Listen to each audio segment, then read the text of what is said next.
तो हेलो बच्चों, कैसे हैं आप लोग। उम्मीद है कि आप लोग अच्छे होंगे। तो आज हम लोग नीट का एमसीक्यूज बैच चल रहा है, जिसमें हम लोग जनन चैप्टर पढ़ रहे हैं ना, मानव जनन, ह्यूमन रिप्रोडक्शन। तो हम लोग उसका एमसीक्यूज देख रहे थे। तो हमने 2 लेक्चर ऑलरेडी देख लिया है और उसमें काफी सारे क्वेश्चंस, अच्छे अच्छे क्वेश्चंस कवर कर चुके हैं। तो अब हम लोग देखेंगे अगला, जो कि नीट 2022 में कितने क्वेश्चंस आए हुए थे, 21 में कितने क्वेश्चंस आए हुए थे, उसकी बात हम लोग करते हैं। ठीक है, जैसा कि आपको स्क्रीन पे क्वेश्चंस दिख रहे हैं, पहला क्वेश्चन आया हुआ था जो कि नीट 2021 में आया हुआ था। कब आया हुआ था? नीट 2021 में आया हुआ था। थोड़ा सा देखते हैं क्या क्वेश्चन था, इसका करेक्ट आंसर क्या होगा।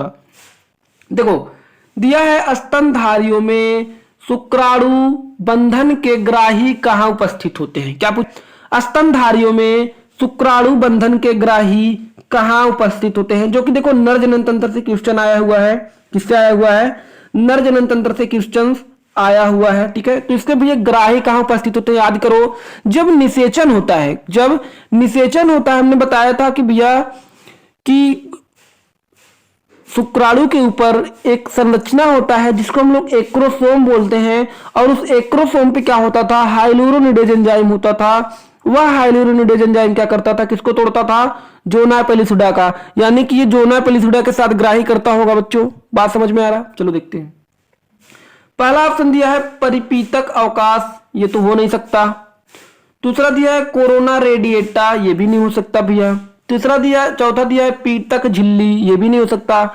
और बी वाला क्या दिया है? जोना पेलिसुडा। क्या दिया है? जोना पेलिसुडा। तो ऑप्शन नंबर कौन सा करेक्ट हो जाएगा? ऑप्शन नंबर बी, जोना पेलिसुडा। बात समझ में आ रहा है? चलते हैं, देखते हैं अगला क्वेश्चन। तो भैया अपना अगला क्वेश्चन क्या है? अगला क्वेश्चन देखते हैं। अगला क्वेश्चन है क्वेश्चन नंबर 44, जो कि क्वेश्चन नंबर 44 जो है नीट 2021 में ये भी आया हुआ क्वेश्चन था। देखिए, दिया है सगर्भता के उत्तरार्ध की अवधि में कौन रिलैक्सिन हार्मोन्स को स्रावित करता है। क्या पूछा है? सगर्भता के उत्तरार्ध की अवधि में कौन रिलैक्सिन हार्मोन्स को स्रावित करता है भैया? कौन रिलैक्सिन हार्मोन्स को स्रावित करता है? याद करो, भ्रूण। भ्रूण तो करता नहीं भैया, भ्रूण तो नहीं करता है। गर्भाशय भी नहीं करता है, यानी कि गर्भाशय भी रॉन्ग हो गया। अब बात आती है ग्रैफियन पुटिका की। क्या? ग्रैफियन पुटिका भी नहीं करता है भैया। करता कौन है? पित्तपिंड। क्या? पित्तपिंड करता है। क्या करता है? पित्तपिंड, जिसको हम लोग क्या बोलते हैं? Corpus luteum. कार्पस ल्यूटियम क्या करता है भैया? रिलैक्सिन हार्मोन्स को प्रेरित करता है। तो यानी कि इसका करेक्ट आंसर क्या हो जाएगा? पित्तपिंड या कार्पस ल्यूटियम हो जाएगा। ठीक है, जो कि नीट 2021 में आया हुआ क्वेश्चन था। बहुत ही अच्छा क्वेश्चन था बच्चों। अगला देखते हैं।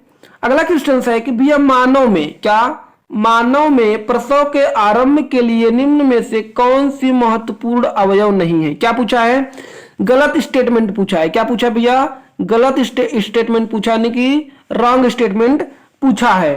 ठीक है, तो रॉन्ग स्टेटमेंट पूछा, उसको हमको बताना है। देखो, मानव में प्रसव के आरंभ के लिए निम्न में कौन महत्वपूर्ण अवयव नहीं है? तो ऑक्सीटोसिन का मोचन। तो भैया ऑक्सीटोसिन का मोचन तो होता है भैया।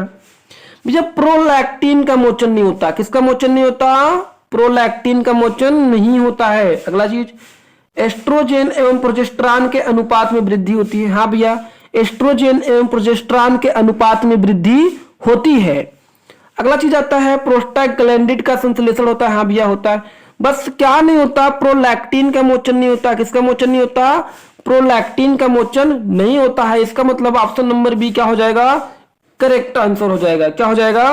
करेक्ट आंसर हो जाएगा। ठीक है, आगे चलते हैं। अगला क्वेश्चन है बच्चों, जो कि नीट 2022 में आया हुआ था। कब है? नीट 2022 में आया हुआ है। देखो ये क्या होता है? जीवन के किस चरण में अंड जनन प्रारंभ होता है? देखो बच्चों, हमने बताया था आपको कि जब बच्ची पेट में रहती है ना, जब बच्ची पेट में रहती है तभी से उसके अंदर अंड जनन यानी कुगोनीय कोशिका बनने लगती है। बोलो, बताया था कि नहीं बताया? बताया था। तो क्या है, पहले जन्म के समय भी, जन्म के समय तो नहीं भैया, जन्म के पहले ही होता है। तो वयस्कता में भी नहीं होता है। यौन आरंभ में नहीं। तो कहां होता है भैया? भ्रूणीय परिवर्धन चरण में। जब वह भ्रूणीय अवस्था में रहता है तभी से उसके अंदर एग बनना स्टार्ट हो जाता है। इसका करेक्ट आंसर क्या हो जाएगा? ऑप्शन नंबर डी हो जाएगा। क्या हो जाएगा? ऑप्शन नंबर डी हो जाएगा। ठीक है, चलिए अगला क्वेश्चन देखते हैं। अगला क्वेश्चन देखते हैं। अगला क्वेश्चन क्या पूछ रहा है? अगला क्वेश्चन पूछ रहा है कि भैया निम्न में से, क्या निम्न में से कौन से कथन शुक्र जनन के लिए सही है लेकिन अंड जनन के लिए सही नहीं है। यहां पे क्या पूछा है, यहां पे करेक्ट स्टेटमेंट पूछा है और यहाँ पे इनकरेक्ट स्टेटमेंट पूछा है, जो कि बहुत ही अच्छा क्वेश्चन है। एक बार तुम लोग अपने से ट्राई करो, देखो सॉल्व कर पा रहे हो कि नहीं सॉल्व कर पा रहे हो, उसके बाद हम लोग सॉल्व करेंगे इसको। ठीक है, चलिए देखते हैं। पहला दिया है इसके फलस्वरूप अगुणित युग्मक बनते हैं। क्या बनते हैं भैया, इसके फलस्वरूप अगुणित युग्मक बनते हैं। चलो भैया मान लेते हैं इसके फलस्वरूप क्या बनते हैं, अगुणित युग्मक बनते हैं। ठीक है, अगला है युग्मक का विभेदन अर्धसूत्री विभाजन समाप्त होने के पश्चात होता है। क्या, युग्मक का विभेदन अर्धसूत्री विभाजन समाप्त होने के पश्चात होता है। ठीक है, तो ये भी तो बात सही है, ये बात बिल्कुल सही है कि भैया युग्मक का विभेदन अर्धसूत्री विभाजन समाप्त होने के पश्चात होता है। ठीक है, अगला चीज देखिए, समसूत्री विभाजित मूल कोशिकाओं की समष्टि में अर्धसूत्री विभाजन लगातार आरंभ होता रहता है। क्या, समसूत्री विभाजन मूल कोशिका की समष्टि में अर्धसूत्री विभाजन लगातार आरंभ रहता है। हाँ भैया ये बात सही है, बिल्कुल करेक्ट है। ठीक है, अगला देखते हैं,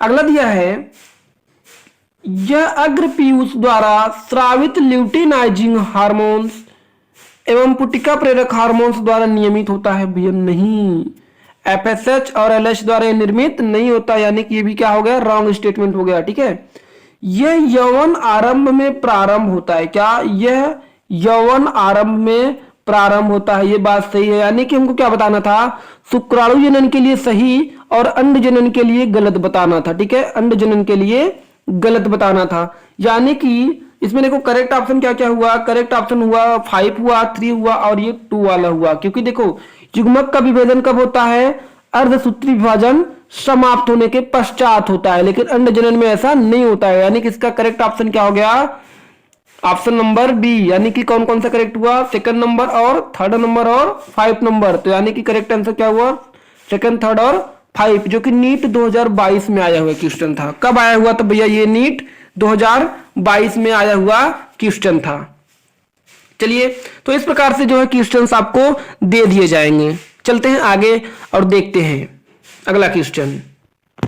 तो ये रहा क्वेश्चन जो है अपना, क्या है, स्टेटमेंट वाले क्वेश्चन दिया है। नीचे 2 कथन दिए गए हैं। क्या, नीचे 2 कथन दिए गए हैं। तो बच्चों सब लोग इसको आप लोग सॉल्व करिए इस क्वेश्चन को, बहुत ही अच्छा क्वेश्चन है। क्या दिया है, नीचे 2 कथन दिए गए हैं। पहला कथन क्या है, कथन फर्स्ट है कि भैया शुक्राणुओं का शुक्र जनन कोशिकाओं में मोचन को स्पर्मिएशन कहते हैं। क्या कहते हैं, स्पर्मिएशन कहते हैं। दूसरा दिया है शुक्राणु जनन, शुक्राणु जन से शुक्राणु बनने की प्रक्रिया है। क्या है, शुक्राणु जनन शुक्राणु जन से बनने की प्रक्रिया है। बात समझ में आ रहा है ना, तो जल्दी से आप लोग सॉल्व करिए, सॉल्व करके बताइए इसका राइट आंसर क्या होगा। देखो भैया, पहला दिया है कि शुक्राणुओं का शुक्र जनन नलिकाओं में मोचन को स्पर्मिएशन कहते। बात तो सही है, बात तो सही है ना। यानी कि कथन क्या होगा, कथन क्या होगा, पहला सही होगा। कथन क्या होगा, पहला सही होगा, यानी कि क्या है, सही बात है।